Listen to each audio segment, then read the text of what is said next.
Alytus keičiasi kasdien, kryptingai ir atsakingai. Tvarkomos miesto erdvės, atgimsta vietos svarbiausios alytiškiams. Tai jaučia kiekvienas.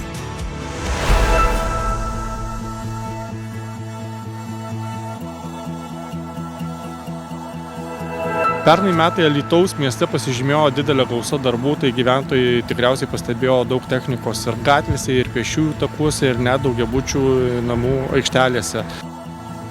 Bet apie viską nuo pradžių. Atnaujinta legendinė miesto sodo šokių aikštelė. Daugybė smagių vakarų ir romantiškų susitikimų menanti vieta vėl džiugins miestiečius. Čia vėl suksis poros. Rekonstrukcijos darbai jau baigti. Išsaugotas aikštelės istorinis stačiakampis. Atnaujinta danga, pastatyta elegantiška stoginė. Statybų metu išsaugotos pušys, jos įkomponuotos į statinį. Šiais metais darbai miesto sode ir toliau bus tęsiami. Jau greitai bus atnaujintas fontanas. Jį projektuoja iš Alytaus kilęs architektas Petras Žervus. Fontanas bus atnaujintas pagal istorinę ikonografiją. Bus rekonstruojama jo vandens cirkuliacijos sistema. Fontanas atrodys kaip seniau, atgaus istorinę savo išvaizdą. Suoliukai ir šiukšlių dėžės bus keičiamos naujais, išskyrus buvusio Alytaus miesto savivaldybės mero Vytauto Grigaravičiaus dovanotą suoliuką, kuris bus atnaujintas. Miesto sode bus sutvarkyti ir takai bei įrengta nauja parko apšvietimo sistema su moderniais šviestuvais. Aplinką dar labiau pagyvins daugiau žydinčių rožių. Žuvinto skveras – tai atnaujinta vieta poilsiui. Senas ir sukrypusias plyteles pernai pakeitė naujos, neliko netvarkingai paliktų automobilių. Nuo šiol skveras skirtas tik gyventojams. Projekto metu atnaujintas fontanas su skulptūra Vandenų žvėris liūto kojomis.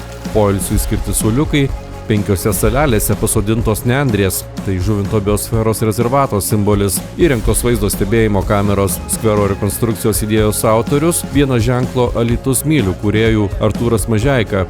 Atidarymo metu paskutinę plytelę patikėta įstatyti miesto merui Nerijui Cesiliui.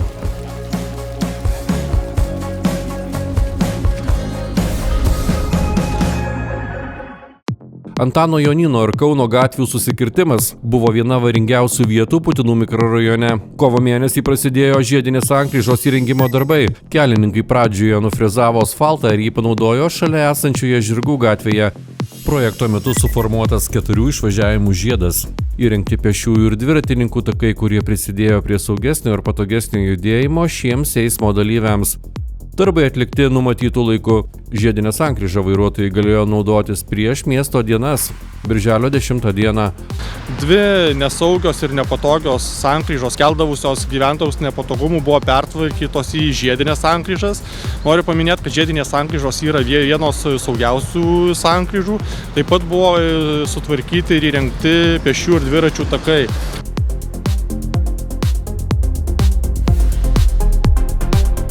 Nuo šiol eismo pralaidumas, ypač piko metu didesnis, sankryža tapo saugesnė. Šis projektas yra dalis platesnio Alytaus miesto susisiekimo infrastruktūros modernizavimo plano, kuriuo siekiama pagerinti eismo sąlygas, padidinti saugumą ir skatinti ekologiškesnį judėjimą mieste.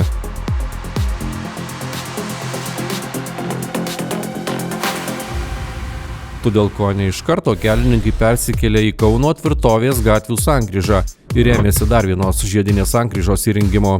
Darbų metu suformuota panaši sankryža kaip ir Antano Jonyno gatvėje, su pėsčiųjų šaligatviais, saugumo salelėmis, paklota nauja asfalto danga iki sanatorijos gatvės. Kelininkai darbus atliko laiku iki mokslo ir žinių šventės rugsėjo 1-osios, kai mieste suintensyvėja eismas.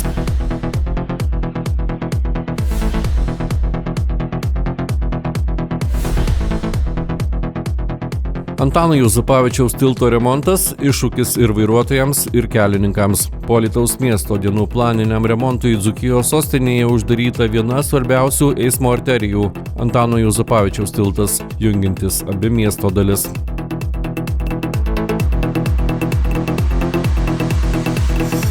Sudėtingas remontas pareikalavo pilno tilto uždarymo. Jo metu atliktas technologiškai sudėtingas atraminių guolių keitimas. Naudojant domkratus pakeltą perdangą, pašalinti nusidėvėję guoliai. Remonto metu atlikti tilto atramų, remonto ir metalinių perdangų dažymo darbai. Įrengtos kontrmobilumo priemonės, sumontuotos vaizdo kameros. Tilto remonto darbų eigą nuolat prižiūrėjo Alytaus miesto savivaldybės administracijos direktorius Gintaras Rakaitis, mat gyventojams buvo pažadėta eismą atidaryti iki rugsėjo 1-osios, todėl nuo Liepos mėnesio pabaigos kelininkams teko dirbti ir savaitgaliais. Ir kadangi esame miesto gyventojams prisižadėję, kad eismą paleisime rugsėjo 1 dienai, tiesiog kontroliuojam, kalbamės, aptarėm visus darbus ir žiūrim, kad tie darbai tikrai pasibaigtų.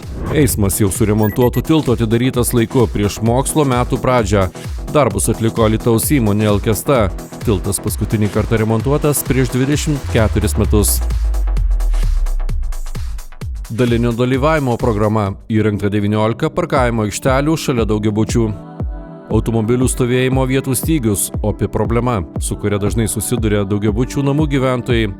Siekdama ją spręsti, Alytaus miesto savivaldybė jau kelerius metus siūlo automobilių aikšteles ar šaligatvius įrengti dalinio dalyvavimo būdu.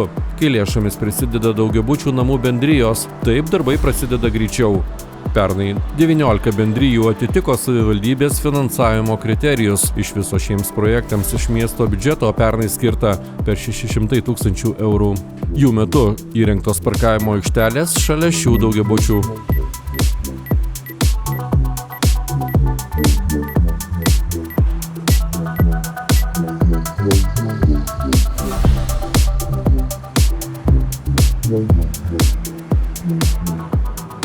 Geresni įvažiavimai ir į daugiabučių kiemus.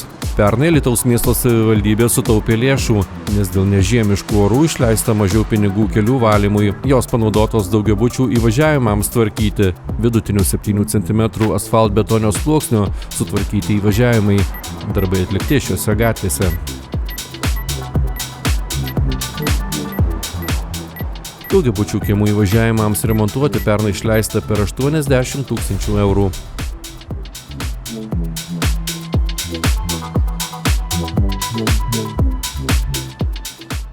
Metų pradžioje prasidėjo Merkinės gatvės remonto darbai. Jų metu 1 km 132 metrų atkarpoje paklota asfalto danga. Dalyje Merkinės gatvės įrengta lietaus nuotekų surinkimo sistema, kurios anksčiau nebuvo. Likusioje atkarpoje rekonstruoti esami lietaus nuotekų tinklai, rekonstruoti abiejų gatvės pusių šaligatviai, įrengta automobilių apsisukimo aikštelė, pavasarį bus pastatyti visuomeninio transporto keleivių laukimo paviljonai. Projekto metu darbus teko stabdyti, mat viena atkarpa yra kultūros paveldo teritorijoje. Statybos darbams vykdyti būtini archeologiniai tyrimai, kurie šaltuoju metų laiku nevykdomi. Be Merkinės gatvės kelininkai išasfaltavo dar vieną gatvę pirmajame Alytuje – Technikų gatvę.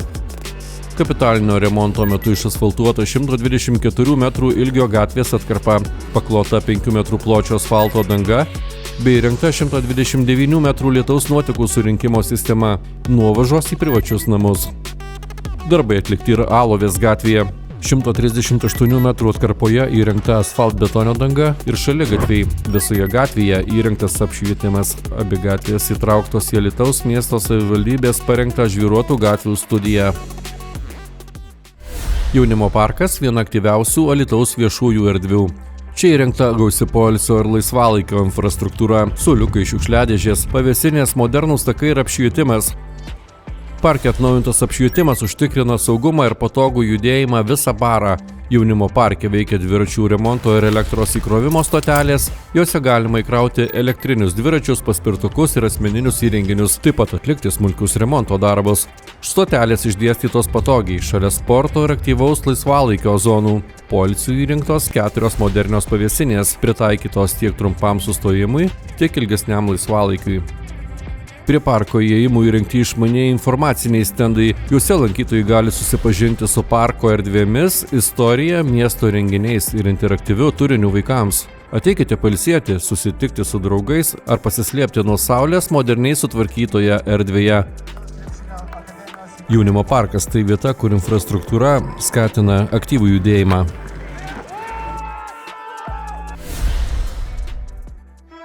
Senojo pliažo atgimimas. Miesto gyventojai ir svečiai jau gali mėgautis dar viena 2025 metais įrengta jaukia poilsio zona, kuri tapo puikia vieta sustoti, atsikvėpti ar tiesiog pasidžiaugti gamta.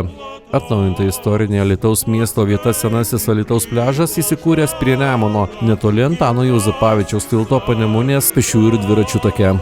Čia sukurta jauki poilsio zona miesto gyventojams ir svečiams. Teritorijoje įrengti dviračių takai, modernūs gultai, patogūs suolai, persirengimo vietos.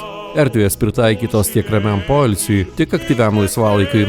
Atnaujinta erdvė tapo patogia sustojimo vieta pėstiesiems ir dviratininkams, šeimoms, draugų kompanijoms ir visiems norintiems atsipalaiduoti gamtos apsuptyje bei mėgautis Nemuno pakrantės ramybę. Rytinės automobilių spūstys prie mokyklų, miestų kasdienybė, atvežti ir išlaipinti atžalas prie švietimo įstaigų Alytuje patogiau, kai tam sukurta speciali išlaipinimo vieta, kur automobiliai gali sustoti tik tol, kol išlipa keleivis. Tokių stotelių, dar vadinamų bučiuoju važiuoju, Alytuje ne viena, o 2025 metais nuspręsta ją įrengti ir prie Švento Benedikto gimnazijos. Nuo Sudvajų žiedinės sankryžos iki gimnazijos prieigų nutiestas privažiavimo kelias, o žiedinėje sankryžoje išlaipinimo stotelė. Paprasta, patogu, efektyvu. Alytiškiai myli kiną. Alytaus kino teatras Dainava po beveik metų pertraukos atvėrė savo sales žiūrovams. Didžiojoje salėje įrengti patogūs foteliai su puodelių laikikliais, naujas ekranas, moderni garso sistema.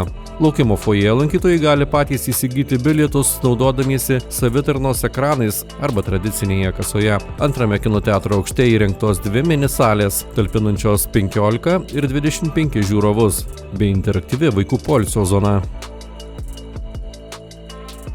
Atnaujintas Jurgio Kunčino tiltelis pavertė Mažosios Dailidės ežerėlio erdves jaukesnėmis ir patrauklesnėmis miestiečiams.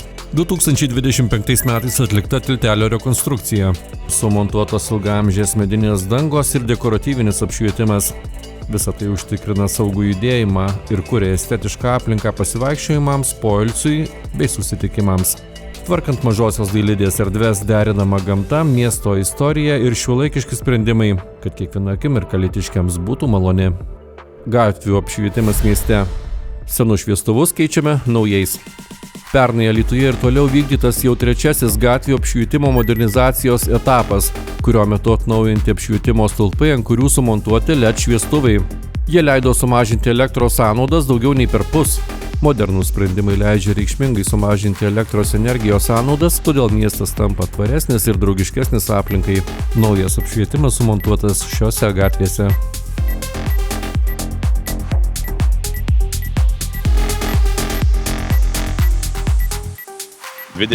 metais Alytus keisis dar labiau. Tvarkysime gatves, tiesime kelius, kurių niekada nebuvo, naujinsime šaligatvius, pėsčių ir dviračių takus. Mūsų labai ilgai lauktas Baltosios Rožės tilto nusileidimas kitoje Nemuno pusėje įgaus pagreitį ir tikiuosi miesto gimtadienį galėsim jau nusileisti.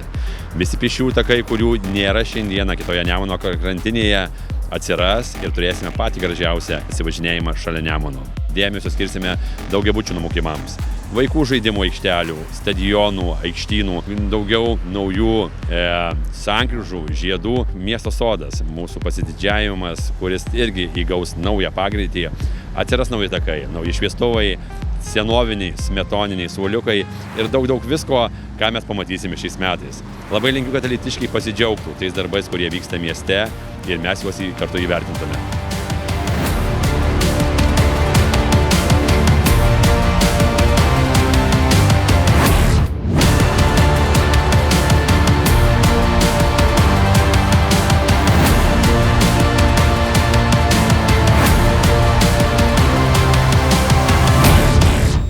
Alytus tvariai augantis, galimybių miestas.